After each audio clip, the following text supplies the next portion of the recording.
بس داش اللي اتقال لك. عارف امتى تعرف الناس على حقيقتها؟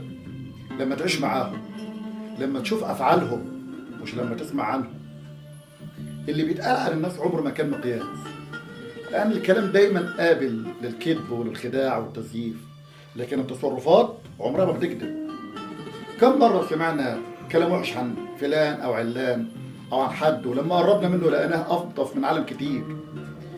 وكم مرة الناس طبلت لحد واتكلمت عنه ياه، ولما عرفناه طلع اكتر حد مؤذي ومعاشرته تقيلة على القلب وعمره ما بيقف في زنقة.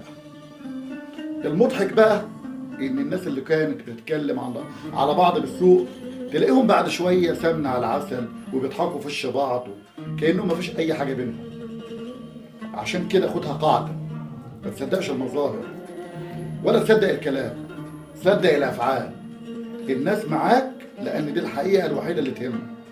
صدق افعال الناس معاك، ومهما حاولوا يزيفوا صورتهم قدامك هيفضحهم تعاملهم من غير ما يتكلموا.